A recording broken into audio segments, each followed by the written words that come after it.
Hi! இன்னைக்கு நம்ம சப்பாத்தி, பூரி 2 தொட்டு சாப்பிட்ற மாதிரி ஒரு கேப்சிகம் பன்னீர் கிரேவி ரெசிபி வீட்லயே சிம்பிளா எப்படி பண்றதுன்னு பார்க்கலாம். Welcome to Akila's cooking station. இதை பண்றதுக்கு நமக்கு தேவையான பொருட்கள் ட்ரை கலர் கேப்சிகம் இந்த மாதிரி நீல வாக்கில் கட் பண்ணிக்கோங்க. அதுக்கப்புறமா வெங்காயமும் இந்த மாதிரி ஸ்லைஸ் பண்ணிக்கோங்க. அதே மாதிரி தக்காளி, அப்புறமா பன்னீர் கொஞ்சம் ப்ராடா நீல வாக்கில் கட் பண்ணிக்கோங்க. அப்புறமா இஞ்சி பூண்டு பேஸ்ட்டு எடுத்து வச்சுருக்கேன். இன்றைக்கி நான் பாதாம் ஊற வச்சு அரைச்சி சேர்க்க போகிறேன். அதுக்காக பாதாமும் ஊற வச்சுருக்கேன். அப்புறமா தாளிப்புக்கு பட்டை, சோம்பு, கிராம்பு, ஏலக்காய் இது 4 எடுத்து வச்சுருக்கேன். அப்புறமா ஒரு கடாய் வச்சுட்டு அதில் எண்ணெய் ஊற்றிட்டு எண்ணெய் சூடானதுக்கப்புறமா நம்ம தாளிப்பு பொருள்லாம் போட்டுடலாம். அது நல்லா பொரிஞ்சதுக்கப்புறமா நம்ம நறுக்கி வச்சுருந்த வெங்காயமும் சேர்த்துக்கலாம். வெங்காயம் போட்டு நல்லா வதக்குங்க. அதுக்கப்புறமா நம்ம எடுத்து வச்சிருந்த இஞ்சி பூண்டு பேஸ்ட்டு ஆட் பண்ணிக்கலாம்.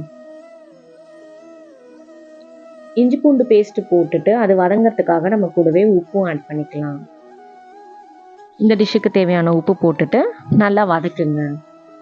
அதுக்கப்புறமா நம்ம நறுக்கி வச்சிருந்த தக்காளியும் ஆட் பண்ணிக்கலாம். வீடியோ அப்படியே லைக் பண்ணிட்டு பார்த்தீங்கன்னா எனக்கும் ஒரு மோட்டிவேஷனாக இருக்கும். ஸோ மறக்காமல் லைக் பண்ணிடுங்க. இப்போ தக்காளி வதக்கினதுக்கு அப்புறமா நம்ம எடுத்து வச்சிருந்த ட்ரை கலர் கேப்சிகமும் போட்டுக்கலாம். என்கிட்ட இன்னைக்கு ட்ரை கலர் இருக்கு, அதனால நான் ஆட் பண்றேன். உங்களுக்கு வேணும்னா நீங்க கிரீன் கேப்சிகம் மட்டும் போட்டுக்கலாம். இது போட்டு நல்லா கலந்ததுக்கு அப்புறமா இந்த டிஷ்ஷுக்கு தேவையான masalas red chilli powder, coriander powder, garam masala இது 3யும் போட்டு நல்லா கலந்து விட்டுக்கலாம். அதுக்கப்புறமா இந்த காய்கறி வேகிறதுக்காக நம்ம கொஞ்சமா தண்ணி ஊற்றிக்கலாம்.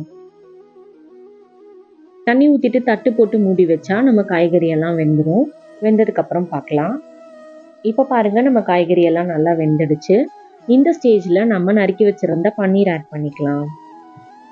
பன்னீர் ஆட் பண்ணிவிட்டு ரொம்ப ஜாக்கிரதையாக கலரணும். பன்னீர் உடையாமல் இருக்கணும். ஸோ நல்லா கலந்துட்டு அதுக்கப்புறமா நான் பாதாம் அரைச்சி ஊற்றுறேன். இந்த ஸ்டேஜில் நீங்கள் முந்திரி பருப்பும் இதே மாதிரி அரைச்சி பேஸ்ட்டாக ஆட் பண்ணிக்கலாம். அப்போ கிரேவி நல்லா திக்னஸாக இருக்கும்.